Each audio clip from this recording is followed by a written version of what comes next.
9:35, como todos los domingos, continuamos entrevistando y conociendo las propuestas de los candidatos al Congreso en estas elecciones que se acercan ya en 3 semanas. Usted va a tener que acudir a las urnas y lo mejor que puede hacer es realizar su voto bien informado para luego decidir por quién vota, por quién no vota. O no sé, ¿no? Nadie puede obligarlo a uno a votar en tal o cual manera, salvo usted mismo. Y por eso hemos invitado en esta ocasión a Nidia Vilches, así es, candidata del APRA, y a Nelly Cuadros, que es candidata de Frente Amplio, que la estamos esperando, por cierto, pero vamos avanzando. Ya llega, ¿no? Seguro. Pero quien ha llegado tempranito es Nidia Vilches y está con nosotros ya en nuestra mesa de trabajo. Nidia, buenos días, bienvenida. Buenos días, Ricardo, Mabel, muy buenos días. Lo que tenemos es una realidad tremenda, que ya tiene varios años en nuestro país, que más bien no ha hecho sino agravarse el número de feminicidios. El último sábado revisábamos con el Poder Judicial, la Defensoría del Pueblo y otros analistas de este fenómeno qué es lo que está pasando, y en algún momento estábamos desalentados antes de esa conversación pensando que desde el Estado se habían tomado todas las medidas que se podían tomar y sin embargo estas no daban resultado. Pero lo que confirmamos el sábado pasado en el enfoque de los sábados dedicado a este tema es que se habían tomado las medidas solamente de nombre nada más, es decir, había una declaración pública que decía vamos a luchar frontalmente contra el feminicidio y la policía va a ser capacitada y vamos a reforzar el Ministerio Público y el Poder Judicial, y en realidad no se ha reforzado tanto como se debía, y la capacitación a la policía ha sido una capacitación de nombre porque no hay, parece, el número suficiente de policías capacitados, por citar solamente algunos ejemplos en este tema que nos... pues se nos confronta como sociedad. Ricardo, tú estás poniendo un tema que es el día a día, la realidad. Primero, no es cuestión de presupuesto solamente, sino de hacer efectivo el trabajo. En capacitación solamente de policías, 1 o 2 veces al año es insuficiente. Tendría que ser institucionalmente la formación de ellos. Se habla también de haber creado cerca de 400 centros de emergencia mujer. Ya no es la cantidad de instituciones que se va creando, incluso juntamente con la Policía Nacional. El modelo de los centros de emergencia mujer dentro del Programa Nacional contra la Violencia Familiar y Sexual, que tiene un presupuesto propio, ya no es el modelo que necesita nuestra realidad. La violencia, las acciones, el número de violencia a nivel nacional ha incrementado de tal manera que no es solo capacitación policial, es a nuestros docentes también en el sector educación para ir identificando hogares donde estas se dan, y los niños también son víctimas de estos actos. Pero hablando, perdón, Mabel, de presupuestos y el presupuesto del Ministerio de la Mujer, por ejemplo, se ha incrementado notablemente y sin embargo desde ese sector no vemos resultados. De 400 millones que tenía el año 2018 se incrementó a 700 millones. De ello, el Programa Nacional contra la Violencia Familiar y Sexual devolvió 150 millones al Tesoro Público. Es lo que dice la página web de transparencia del Ministerio de Economía y Finanzas. ¿Qué hacemos entonces ante una entidad que no resuelve o no gasta o no tiene capacidad de gasto cuando la necesidad para trabajos de prevención, de capacitación, realmente ha faltado y falta, creo, fiscalizar en qué se gastan estos recursos? Tal vez estamos pagando solo gastos corrientes, sueldos, y no se está trabajando en el beneficio de las personas. Pero usted ha hablado hace algunos segundos sobre lo importante que es la capacitación, que ésta sea constante, no solamente en los policías, sino me imagino también que está relacionado a un tema de educación en general. Sin embargo, hace algunos días La República titulaba que, después de haberla entrevistado, que el APRA estaba en contra del enfoque de género, que era lo que está promoviendo desde hace un tiempo el Ministerio de Educación en todas las instancias para precisamente combatir la violencia contra la mujer. ¿Por qué está en contra del enfoque de género? No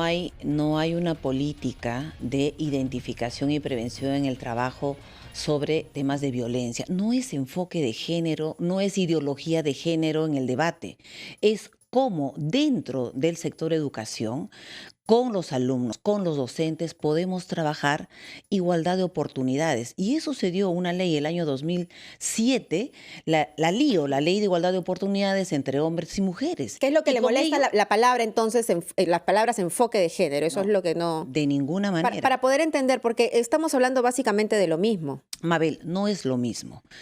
Lo mismo significa, por ejemplo, bajo esa ley aprobada el año 2007, el presidente del Consejo de Ministros debe informar en el Congreso de la República qué están haciendo los sectores para trabajar la igualdad de oportunidades entre varones y mujeres.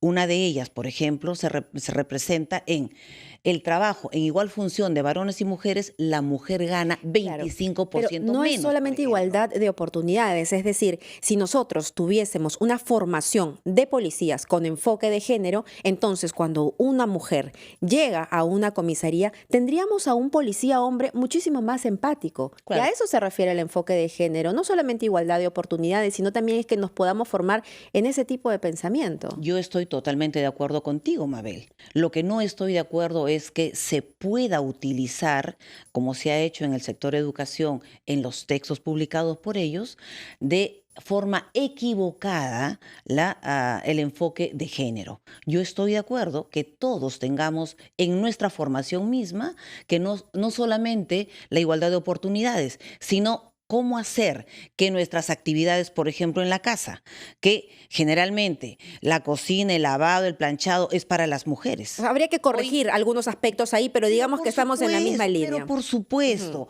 algunos han hecho un mal manejo, como el sector educación, vuelvo a los textos. Y en ello puedo mencionar en esta fiscalización justamente lo que llamaba la atención Ricardo. Una ejecución presupuestal que ha hecho el sector, el sector público. Y lo que el presidente de la República ha dicho que es normal que se gaste 66% del presupuesto de inversión pública. Yo creo que eso no es normal.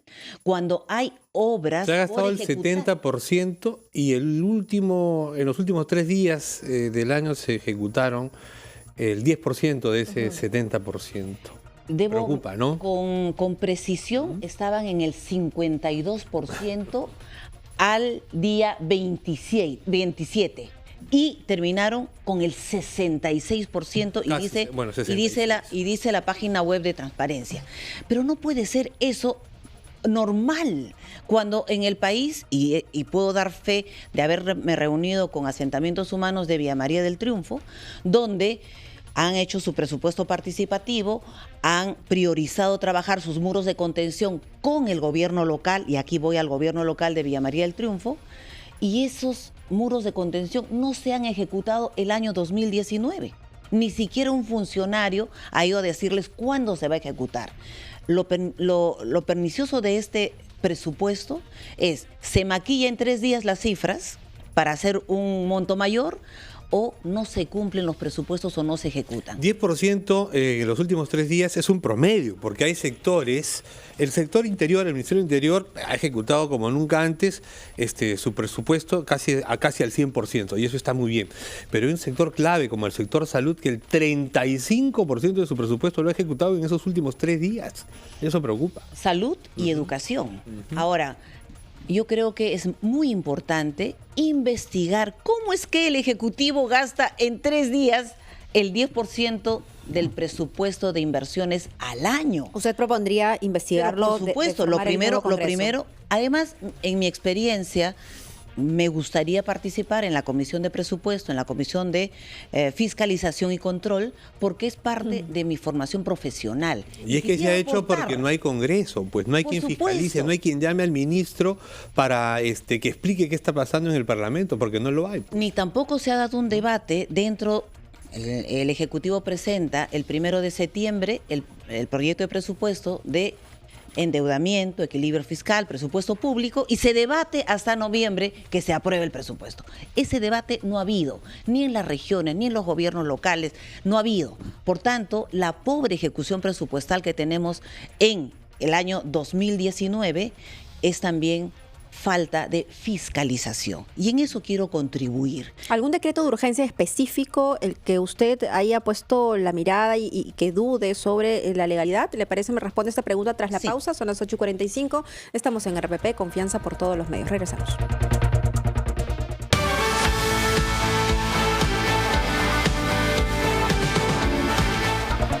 Nidia Vilches, candidata del APRA con el número 2, está aquí con nosotros. Habíamos también cursado invitación a una candidata de Frente Amplio, Nelly Cuadros. Lamentablemente ella no ha podido venir, ¿no? Se comprometió, confirmó su presencia esta mañana y sin embargo Nelly Cuadros tiene el teléfono apagado y no llega a los estudios de RPP. Sí. Ojo, porque las invitaciones son plurales, ¿no? Sí, por supuesto. Si nos está escuchando, la seguimos esperando.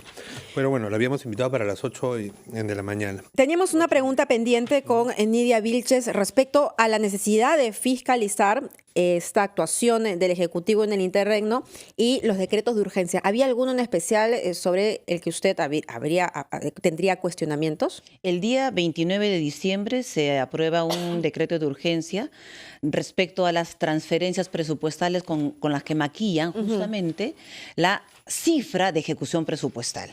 Y esto realmente tiene señales de irresponsabilidad y diría más aún cuando el Ministerio del Interior empieza su presupuesto en enero del año 2019 con 277 millones y luego termina con una transferencia por 939 millones. Y Ricardo ha dicho muy bien, han gastado el 91%, muy bien que lo hayan gastado, pero ¿en qué han gastado? En un sector tan importante para la seguridad ciudadana y el incremento de la inseguridad es permanente. ¿En qué ha ido la inversión en estos casi 1.000 millones de soles para inversión pública en el sector interior? Lo mismo ha sucedido en defensa. Defensa en enero del año 2019 tuvo 270 millones de soles. Termina con 732 millones de soles. Esa inversión, ¿dónde se ha ido? ¿Qué cosa está sucediendo en el sector RAI, interior? Tenemos entendido Guayas? que es para este tema de los patrulleros, que ahora ya nos han comprado, sino es un sistema de tercerización del servicio, la reparación y construcción de nueva infraestructura, sus escuelas de formación y además el reforzamiento de su unidad aérea con 2 helicópteros grandes y un avión también que lo necesitaban. Pero al margen de ello, Nidia, lo que nos preocupa a nosotros, y estos espacios están para escuchar las propuestas tuyas y de otros candidatos, es que la ciudadanía que estaba comprometida y preocupada y seguía minuto a minuto lo de la disolución del Congreso y un sector amplio la respaldó y la pedía, además el cierre del Congreso, decía un grupo de gente amplio. Ahora se ha desconectado de esta campaña y no me engancha. Hay una despreocupación de la ciudadanía respecto a esta campaña. ¿Te preocupa a ti eso? Por supuesto que sí. Cuando el elector va a sufragar, y por lo general lo decide la última semana, hasta en la misma cola decide por quién va a votar o cuál va a ser el destino de su voto, porque es obligatorio el voto en el Perú. Seguramente si no fuera así, tendríamos un nivel de ausentismo en este proceso electoral, porque primero es sui generis, segundo, coincide con fiestas navideñas y de Año Nuevo y las personas y los hogares están dentro de estas fiestas. ¿Le preocupa no alcanzar la valla electoral? No nos preocupa. Porque de acuerdo a una última encuesta, por ejemplo, que realizó Ipsos en diciembre del año pasado, ustedes no alcanzarían superar esa valla y quedarían fuera del Congreso de la República. Mabel, las encuestas siempre al APRA le han dado cifras no reales y nosotros estamos trabajando para recuperar esa confianza, primero con la población, nuestro militante. E históricamente nosotros tenemos un colchón importante de gente que confía en el APRA. Nosotros vamos a cumplir 90 años de vida institucional. Tenemos activos y pasivos. Podemos decir, hemos tenido un segundo gobierno exitoso con el presidente Alan García. Podemos exhibir la Constitución del año 79 firmado por Víctor Raúl Haya de la Torre. Pero hay hechos de corrupción que marcaron el primer y segundo gobierno del Partido Aprista. Que estas se investiguen, que estas tengan sentencia individualizada de los responsables. Pero no se puede evitar que precisamente, como usted lo ha dicho, esos pasivos recaigan sobre el partido, dañen la imagen y bueno, finalmente también hay divisiones dentro del partido. Las responsabilidades son individuales y en ello aquel que esté comprometido tendrá que responder. Ningún aprista está ni procesado ni detenido por tal. Hay otras personas, funcionarios ligados al gobierno, por supuesto que sí, señor Nava. que es importante que se pueda sancionar. El señor Nava fue El señor Nava está envuelto en su propio laberinto Señor por salvar Atala. su responsabilidad. Atala no es aprista. Muy amigo y compadre de Nava. Tendrán que responder ellos por el negocio que han hecho individualmente y no le pueden cargar al partido aprista una responsabilidad tan personal de gente irresponsable. Eso a nivel de la justicia, pero la ciudadanía va a expresar su voto en 3 semanas y Veremos. podría ser un duro golpe para el APRA. No dudo que será una valoración. Nosotros le pedimos que puedan valorar lo que hicimos por el país. 150.000 obras entregadas al país, juntamente con los gobiernos locales y regionales, agua potable, sus hospitales, los colegios emblemáticos que hoy lo utilizan. Pero si reconocieran en el interior del país, probablemente tendrían algún gobernador regional y lamentablemente el APRA no lo tiene. Y es más, su participación en el interior del país ha ido disminuyendo año tras año. Y no solamente el APRA, valgan las verdades, sino también muchos partidos nacionales. La ¿no? responsabilidad nuestra es con el país. Lo hicimos en este momento, en la segunda oportunidad que nos dio el país de dirigir el país, y tuve la oportunidad de acompañar al presidente de la República en el Ministerio de Vivienda, Construcción y Saneamiento y también en el Ministerio de la Mujer. En el primer sector, en vivienda, pudimos dar a más de 3 millones de peruanos agua y saneamiento, que no lo tenían antes. Y eso es, y me enseñaba la señora en Villa María del Triunfo hace 2 días, su esquema 315, que empezó el año 2007 como proyecto, hasta ahora no se ejecuta el proyecto, no sueltan la plata. Gracias a Dios está encaminado, dicen ellos, pero no se ejecuta el proyecto. ¿Por qué tienen que esperar tanto tiempo si estaba con estudios y presupuesto asignado? Bien, Nidia Vilches, hemos escuchado, la gente que nos sigue todas las mañanas ha escuchado tus propuestas, tu participación. Insistimos, habíamos invitado también a otra mujer para pronunciarse sobre lo mismo, Nelly Cuadros, candidata del Frente Amplio, que sin embargo no ha llegado pese a haber confirmado su participación. Gracias, Nidia. Muchas gracias. Muchas gracias. Son las 8 de la